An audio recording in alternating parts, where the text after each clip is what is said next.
CPD Show.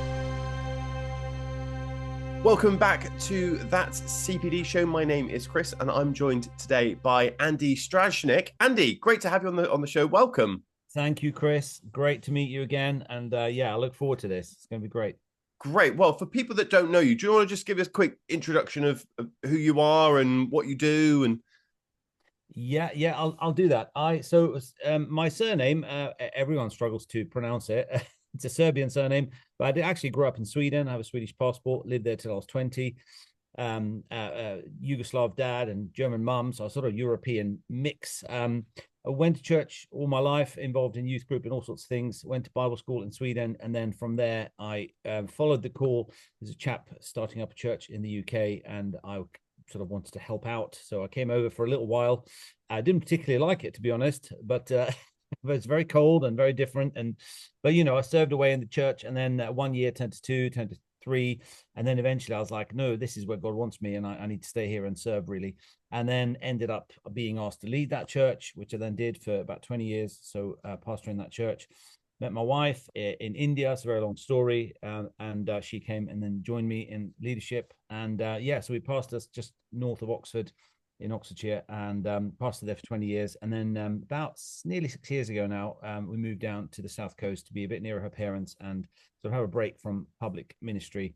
And that's all we knew. So last nearly 6 years, been a charity governance consultant, both for another firm and set up our own company about a year and a half ago. So that's a whistle-stop tour. So yeah, we live on the South Coast, have two teenage boys, and we worship at a local church here in Littlehampton. fantastic. Well, you have definitely got an excellent bio in that sense. The most well-traveled.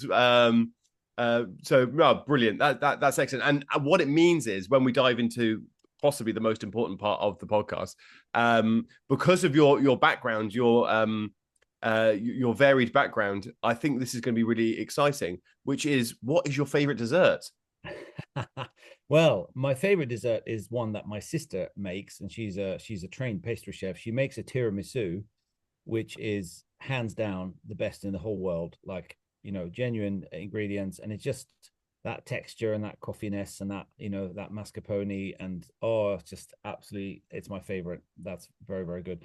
Don't tell my wife I said that. She also makes amazing desserts, but my sister's tiramisu is the best dessert I've ever had. Okay, so I'm a massive tiramisu fan. And so for me, it's all about the coffee soaked sponge fingers. Yeah. It's just, there's something about it. What does your sister do then that really like brings it to another level? Well, you know what? I don't know the finer details of it. I know she buys the very, very best ingredients she possibly can. The biscuits have to be soaked, as you say, in the right thing.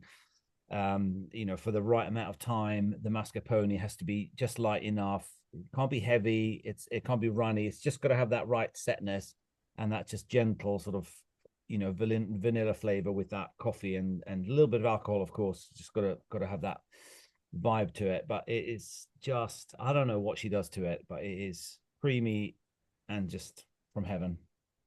That's brilliant. You got it when we meet. I'll get her to make it. You got to try it. Absolutely, I would love that. I'm in. So yeah, sounds brilliant. Okay, cool. That's a brilliant dessert, as I would certainly say, because I'm such a fan of tiramisu. A great addition to the show. We're going to dive into governance now, and probably the best first question to ask is, how did you get into governance? Well, so as I said earlier, full-time pastor for just over 20 years. I also sat on a number of other boards. So I had sort of my experience of board meetings, and I kind of, they were very different. One was inner city youth mission from London. One was international missions, and one was our church. I wasn't a board member at our church, but I was always there as the pastor. And so I had my experience of governance, and we would have an old friend of mine who was part of our sort of oversight network at the time, Apostolic Network. He was sort of part of that network, but he did governance consultancy and came and trained our trustees regularly. And I would always have him come, and I'd phone him up when there was anything that I felt was a bit tricky. When we needed help with some of our other charities, I would phone him up, and he would advise on like trading subsidiaries and and changing the charitable status, like getting incorporated and things like that. He was just a fount of knowledge, and I thought, wow, what a person to have to hand, and what a person to come and train. Because I just felt I didn't know enough about the areas, but having him come regularly, I just felt was such a safety net. And then when we moved down to the south coast, he lives about 5 minutes down the road, and he was a great friend. I went to see him straight away, and I said, Daryl, you know everything about everything. I said, we've just sort of landed up on the south coast. I don't have some big career thing, or you know everything that's going on in the sort of church and charity sector. What do you think someone like me can do? And anyway, long story short, but I started working for him part time, and then within 6 months, I was full time working there, and he was wanting to retire, and so he was just delighted that I'd come, around at that time, and he wanted me to basically do what he used to do. Most of his clients were churches and Christian ministries, and then a sort of few handfuls of sort of other charities.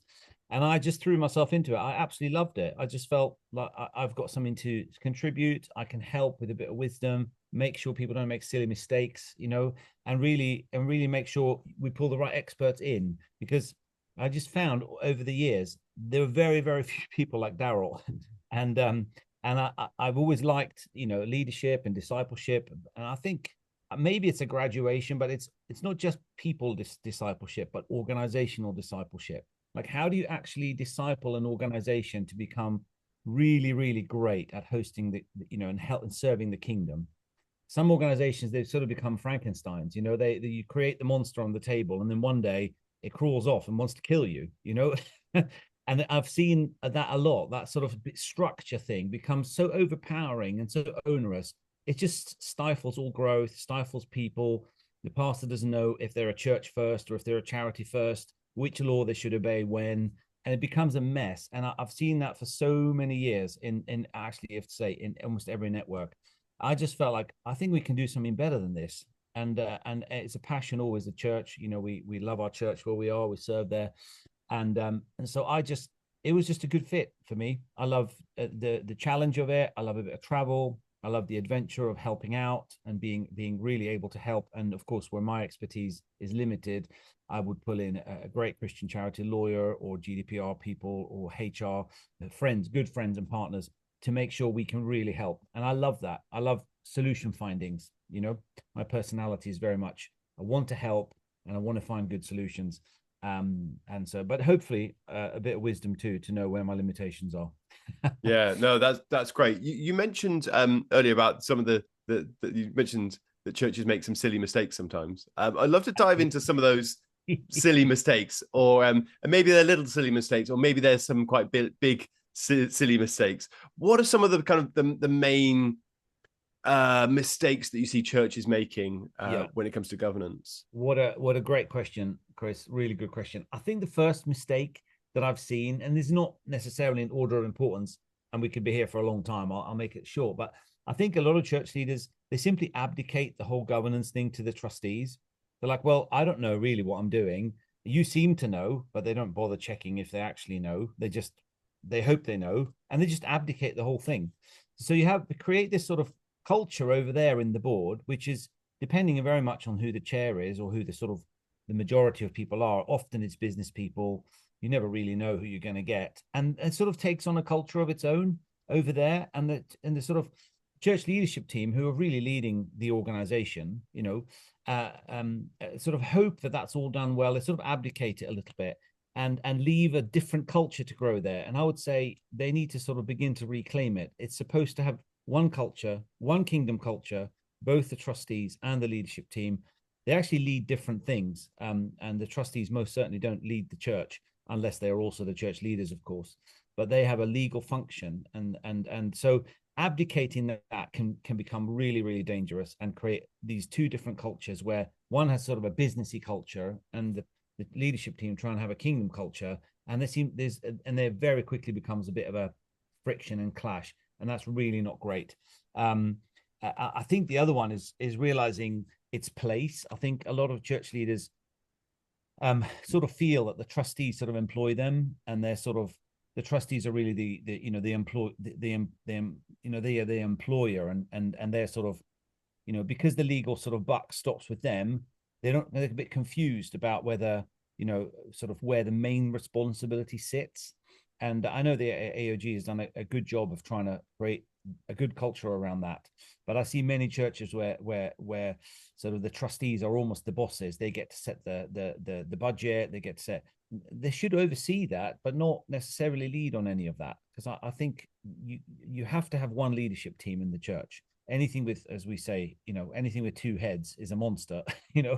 Um, you, you you you can't have two different leadership teams. And I think some ministers, because they don't know enough, they sort of abdicate it, and that whole thing takes on a sort of a businessy thing on its own, and they don't really own the culture of both, because and so they feel a bit intimidated.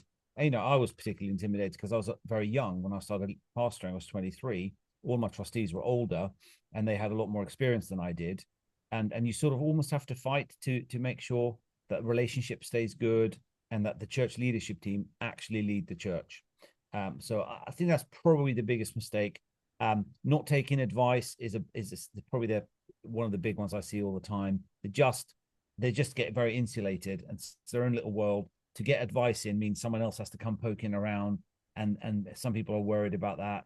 But really, people like myself, we're the best friends of a church. We come in to serve the leadership team and the vision of God, but we're also not afraid to ask the right questions and the difficult questions, which people fall out over. So they just get insulated and lonely and insulated and leave things, and that is just really bad. Things can take some bad turns. So I would say abdication and sort of being insulated, not taking good advice and getting different people in to shake things up and help move them into the future. Those are probably the two biggest mistakes, I would say. Yeah, great. Absolutely great. Well, when we first met, it was at Ministers in Training, and you Yeah, were yeah, training great our, time. up and coming AOG ministers, and you said something that really stood out, and I'd love for you to sort of unpack it. Which you said that, and I think you were quoting the Charity Commission, which is that how church leaders are to treat the charity as they would their own home. Could you just unpack that one for me? Because I remember it really standing out to me, but I would love for you to sort of bring that to life for me again. Yeah, yeah, yeah. No, that's really good. Well done for pick. I mean, you obviously listened. Well done. I mean, Yeah. first prize goes to you. You picked something up and you remembered it. No, I was referencing the fact that the Charity Commission for many, many, many years have always, and hundreds of years, have had this sort of the basis of all charity law is that you direct the affairs of the charity like you do your own household. So the same due diligence and care and planning and getting external help that you would do for your own home, you do the same for the charity. Bear in mind, until not that long ago, every charity was unincorporated, and so the trustees were literally like carrying it themselves. That they were legally responsible. They were the legal personality, not the company or the charity in itself, like a CAO or a charitable company. So they would feel that very keenly, and the Charity Commission took that very seriously. And so if they were professional people that neglected the charity and they were fined or investigated or something, the Charity Commission would literally take the money out of their personal bank accounts. And they sort of so they put the weight on the charity trustees to have the same care and concern for the charity as they would their own affairs. And that was literally charity law. It was literally spelt out like that until not very long ago. So all foundation is that you sort of extend your professionalism and your care from your household into the charity. So that means you insure it well. It means you get external help where you need it, like you would get a plumber or someone to do MOT on your car or your teeth or whatever. Professional services you pull into your life, you treat the charity the same. So you make sure it's well looked after, it's in order, nothing sort of falls in between, there's no neglect. You look after the finances like you do your own. You plan for the future. So you have strategy meetings, where you talk about the future like you would with in your household. When are we going on holiday? How much are we spending on that? Are we moving? Should we have your mother-in-law stay with us? All that sort of stuff. You plan, so you do the same for the charity. So in that sense, you extend your heart and your oversight into the charity, and you use the same professionalism there. That's the ethos of it. Does that help? Yeah, Is that a yeah, little bit absolutely, really helps. No, that's really good. I think that probably leads on to a good question, which is what makes a good trustee? What are the things that church leaders should be looking for? Are you looking for? I think maybe traditionally you're looking for, really strong people in the house, but I think it's changed slightly, hasn't it? So talk to me about what makes a great trustee. Wow, another great question. I mean, I always say this, like, yes, it's great to have a skills matrix. What do we need on the board?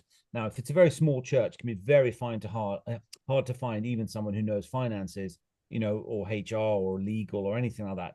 But it's good to have a prayer goal. Have set a few things out. Say, Father, we're praying for these things. We could really do with someone who knows, who's okay with the legal stuff, or who has some HR understanding. Pray for those things. You should involve faith. Remember the thing I said about kingdom culture. It's not suddenly, it's all business and it's all like, well, we don't have anyone, so we're never going to get one. Well, what kind of culture is that?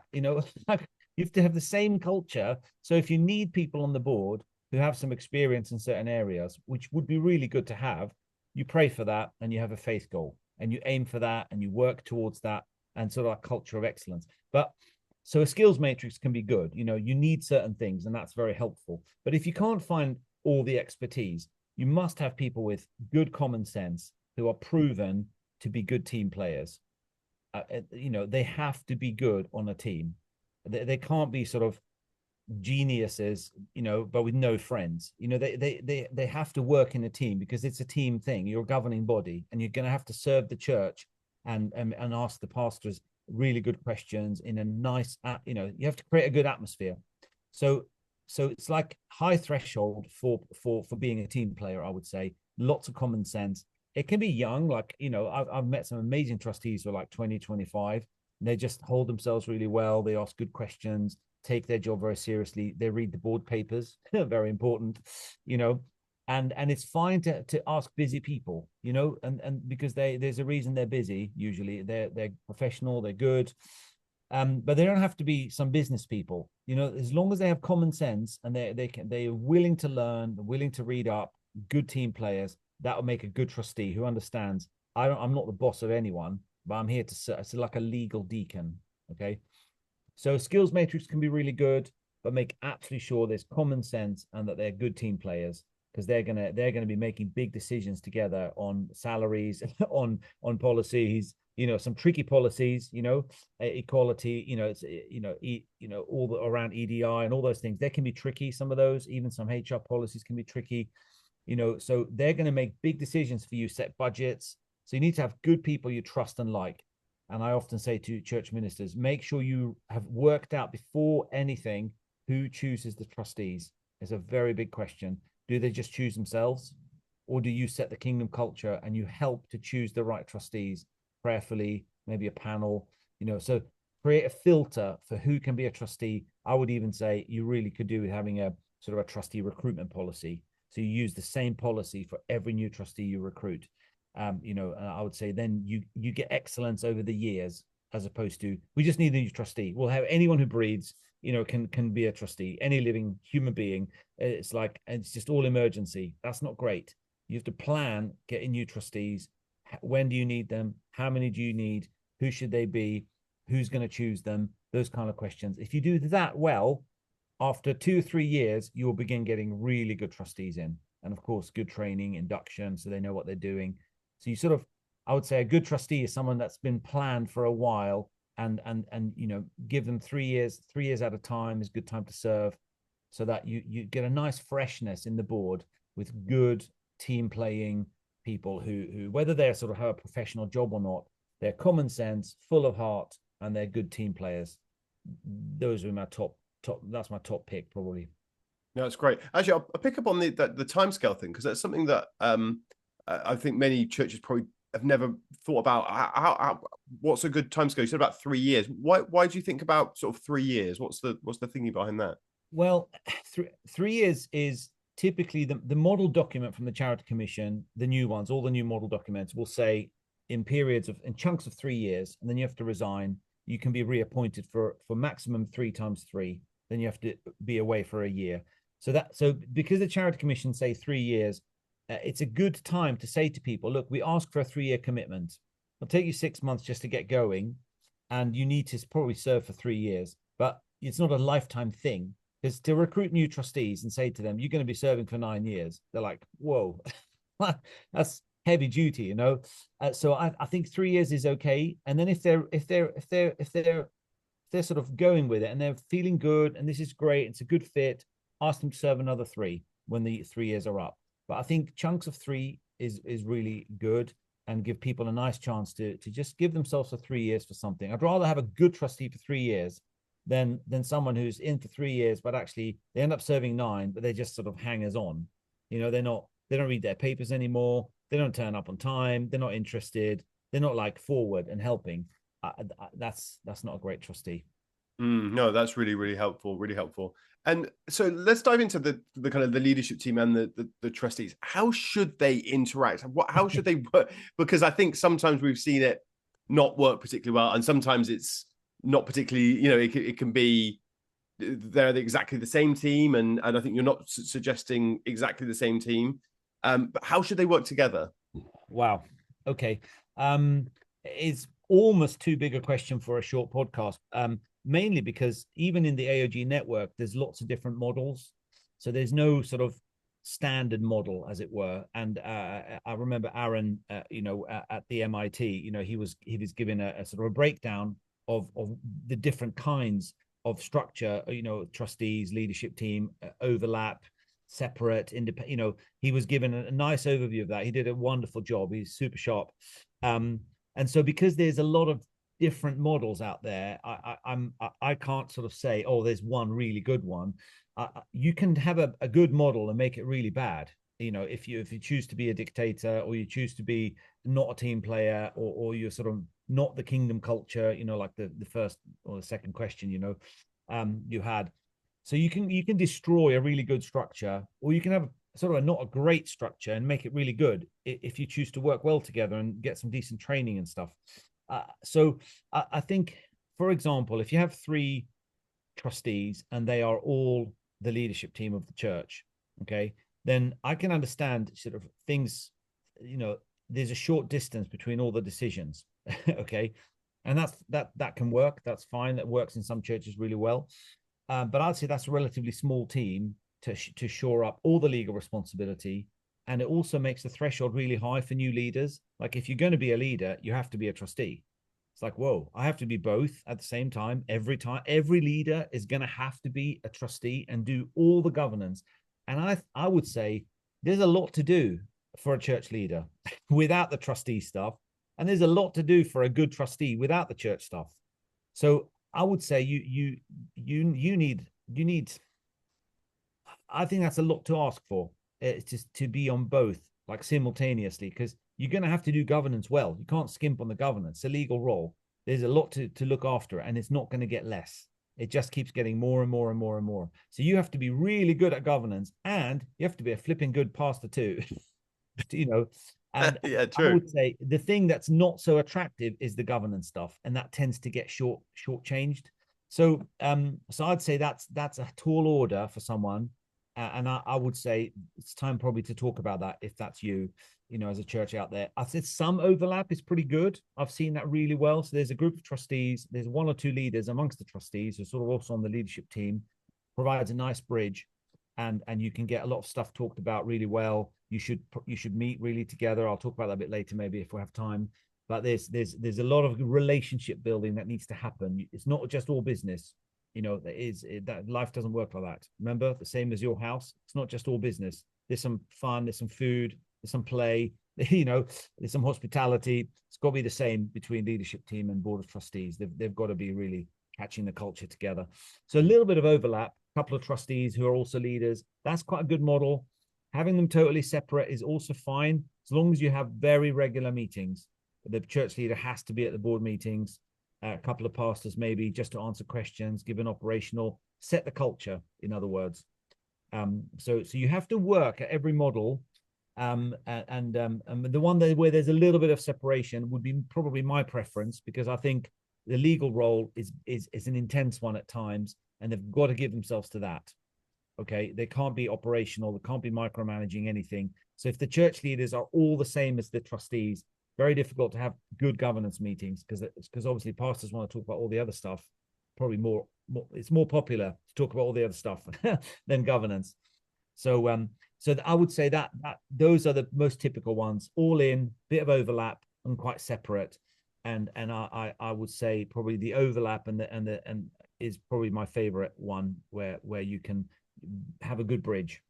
Yeah, no, that's And great. set one culture, set the same kingdom culture for the whole, see it as a whole team with sort of two wings almost. No, yeah, no, that's absolutely brilliant. It's probably a good time to talk about accountability, I think, because I think it's a huge thing, and I think it's a really hot topic discussion at the moment with, you know, various things that have gone on in the church at large.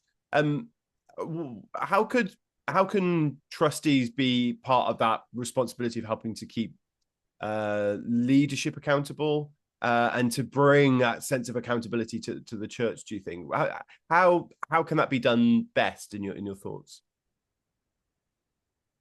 Um, I mean, there is, same as in the household. I mean, Paul talks in one of his letters about, husbands and wives being sort of mutually accountable before the Lord. And I would say it's very similar in the church. There is a mutual accountability for a lot of things. If I'm the pastor and I'm not a trustee, then I'm part of the leadership team. Then really, like, we are accountable to the whole church. For teaching, for preaching, for our lifestyle, we are accountable to the church, and probably to the AOG and other apostolic sort of oversight. There's an accountability to that in terms of the ecclesiastical sort of accountability. We also have an accountability to the law, which is we respect the law. Paul was quite clear in his letter to the Romans. You've got to respect the law. Of course, there are limits to every law. Laws are made by man for man. The civic law. But we have to hold each other accountable to those. And the trustees are the legal backstop. They're sort of legal deacons, like I mentioned earlier. And the hardest thing probably for trustees is to really carry that well, and to make sure that the church leaders really understand their legal responsibility. And it's not, so that's why I always advocate get some good training in fairly regularly, because the law changes and the law is evolving and developing all the time. I mentioned things like HR and EDI and things like that. So the law on those areas is evolving all the time. That it changes a little bit every year, and so and there's lots of other laws too that leadership team need to be aware of, and so to get training in where the people who come and train and consult can ask the difficult questions is usually really good. Because for the average trustee to ask a senior leader who's sort of much senior, perhaps very senior in God, and a real man or woman of God, or pastor's couple and whatever, to sort of ask them gentle, challenging questions is quite daunting, for any trustee, to do. And so, but they have to keep them accountable, because the trustees are responsible for it, for the policies, for keeping the law, for safeguarding and implementing that. And so if the trustees don't have muscle, they don't know what a good board calendar looks like, they don't know what policies they should have, they feel a bit weak, then they don't feel competent to sort of help the leadership team be safe, because they're legal deacons, trustees, they're there to keep everyone safe and to help with that, not tell everyone what to do, but to keep everyone safe. And so they need to know what they're doing. So training for them and training for the church team, the leadership team, can really help everyone know this is the legal minimum. You've got to do this stuff. And here's some tools. Here's how you do it. Here's the paperwork. We can help you with that. It's like, oh, great. Just like you would in your own house. Like, this is how the boiler runs. This is how all this works. You need insurance. You need this. It's like a culture of accountability, which you have in your house, same in the church. But it's hard for them themselves to challenge leadership teams on like, for example, how do you make decisions? It's hard for them to challenge them on who scheme of delegation, who gets to sign off on big money. How do you plan for the future? That should be done together, really. Strategic planning for the future, that's got to be done together. And usually those kinds of things build in some accountability. Now we could talk for quite a long time about when things go wrong in accountability, but the trustees need to own their space well, not overimpose stuff that, because they're not the church leaders, but they have a legal responsibility, and you have to honor someone's legal responsibility. And so the trustees have to be involved in big decisions. It's got to be minuted. It's because the charity commission will come knocking on your door typically and ask questions, and the trustees better have minuted some of the big decisions, including pay rises and all of those things. My favorite thing is actually things like scheme of delegation and the board calendar, because they sort of systematize, they make things regular, appraising people, appraisal, pay reviews, and policy reviews, all the sort of things that really should just be done automatically almost. They get done because they're on the calendar. Scheme of delegation, who decides what are trustees supposed to discuss, what is leadership team supposed to discuss, who decides what money to spend. If you've set that out in a document, keeps people a lot safer from being tempted to go, and do some crazy things. Every church leader should be sort of able to take questions from their trustees, in a humble and good way. And if they stop taking questions, and if they start asking trustees to rubber stamp things, then quickly get some help in, because so the trustees really are legally responsible in the end to the charity commission. They are subject to charity law, and none of the employees are. And so you have to honor that, and you have to make sure that trustees are able to ask good questions. And if they're not, get people like me in very quickly. Or Aaron, or people like that who are superb, and they're in the network. Yeah, brilliant. No, Not that's very long great. answer. I'm sorry, it's not an easy. No, really, really, really helpful. I'd love to dive into. You talked about scheme of accountability, scheme of delegation, and board calendar. Could you just explain a little bit, just quickly? I know we don't have tons of time, but just a quick, what Yeah. each of those are and what Yeah. they do. Yeah, absolutely. These are some of the bits that I sort of showed everyone at the ministers in training, the MIT, and sort of helped people make good decisions. So a board calendar is basically the whole year set out month by month, and it just splits different things up. So like, when your annual return needs to be prepared and done, when your certain policies need to be reviewed, and you just dot them out. When people's appraisal needs to happen. When the insurance needs reviewing, when you need to have like your board meetings. Of course, they're very, very important. But you also know when some of the social things are on there, like and then one thing that people often miss out is like, where's the future day? It's got to be in the board calendar. Strategy day, update on vision, basically, so the trustees know just by looking at one calendar. It can be on Google Calendar or anything you want, or just an Excel spreadsheet. But it's got to be a real calendar that is live. You can track what the board is supposed to do when. If you just plot the right things in there, you cannot fail but to deliver good governance. You put your training in there, you put obviously your Christmas party and stuff, but it's your legal calendar for all the things you're supposed to do as a trustee. If you follow that, it's not up to the chair, it's not up to anyone's whim, or we're too busy to do that. No, that just needs to be done. And then, of course, on the board meetings, you have a standing agenda items. These things we always talk about, and certain things you never talk about. You try and never talk about operational stuff, the paint on the walls, the level of the sound system. Should we buy a new drum kit? Well, is it in the budget? Like, you stick to the governance things, and on the board calendar. That way, it sort of focuses you to do governance well, because you're not there to gossip about everything. You're not there to waste time talking about all the operational stuff. That's not for a board meeting. Okay. But a lot of people unfortunately do that. So board calendar can help with that. Scheme of delegation basically sets out who's responsible for what's the division of responsibilities. Okay. So what is operational? So what's for the chief exec stroke church leadership team? What did they get to decide in who do they line manage? Who do they oversee? How much money can they spend? Is it like 250? Is it 500? What's the maximum spend before they need authorization? Sets all that out.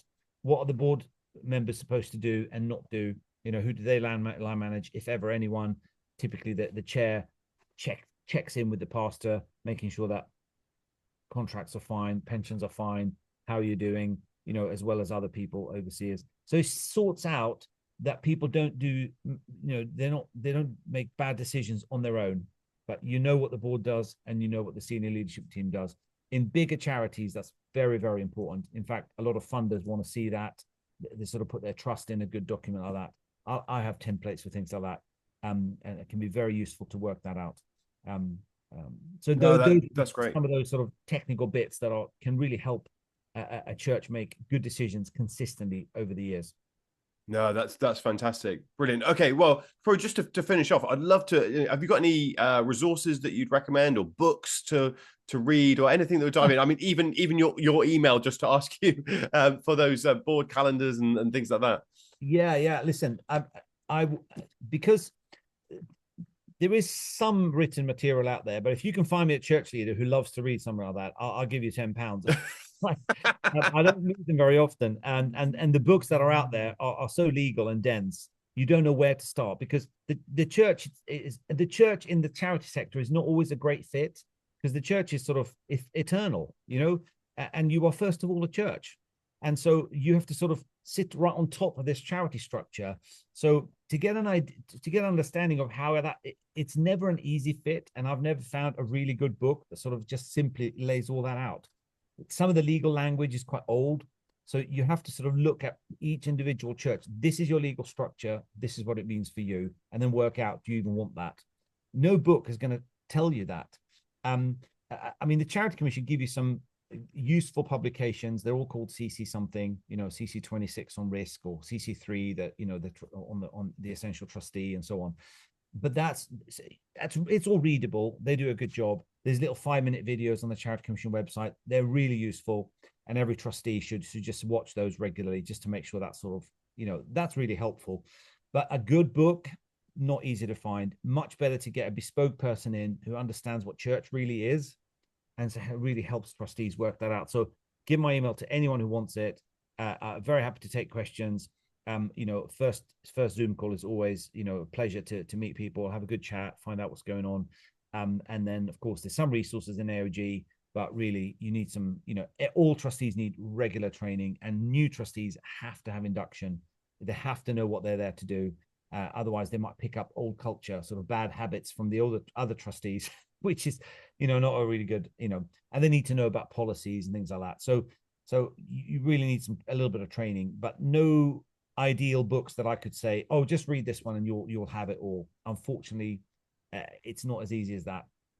No, that's really helpful, because there's some things you just can't learn in a book. But I think probably what the recommendation is to get you in and to do a review of your trustees. And absolutely, and a mini review of even like what meetings are for what. Church leaders don't always know what a board meeting is for, and the trustees don't even always know what a board meeting really is for. They think it's all sort of church meetings, and that gets very confusing. You have to work out board meetings are for governance only, and then you can talk about all the other stuff at other times. Even simple things like that, can really help. Little role plays, but yeah, it's you've got to get the house in order. I think my heart is always that the house of God should be like excellent. We should lead the way on good governance. I mean, the Bible even says we're going to be judging the nations, as believers, and we've got to make some good judgments in our own house, and the house of God has got to be excellent, and good rate relationships, kingdom culture, and the trustees should really know what they're there to do, and the leadership team should trust them to serve the church in a legal function. It's an honor, put great honor on people being trustees, but we've got to train them up. If they want to commit 3 years to a legal function, which carries quite a lot of responsibility, let's bless them, let's train them up, let's make sure leadership team and trustees really know how it all works. That'll be my dream, would be to see every church have some really good input, some good people, so we can demonstrate to the world this is how you run things. I'd love to do that. Brilliant. Andy, thank you so much for taking the time to join me today. I really, really enjoyed, actually. I know I'm probably maybe the first person that said that they love talking about governance, but I actually do. I find it really, really interesting. So, and I hope, if you're watching this, listening to this, that you've got the kind of the appetite to dive into more of this, because it's so important in the life of the church. We're not just, it's not just another charity. It's the house of God, and so it's super important. So yeah, and he's going to come back. He's going to come back for his house. His bride, and his house is got to be. It's going to be a glorious house. And there's some amazing people out there, and they're worthy of investment and excellence and training and input. And I get very excited about the church Yeah, and the future yeah. of the church. Absolutely, absolutely. Andy, thank you for joining me. I will catch you again soon. So thanks so much for joining me today. Absolute pleasure, Chris. Good to meet you again. Take care.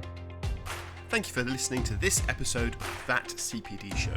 For more episodes, why not subscribe and give us a review? It really helps us out. See you next time.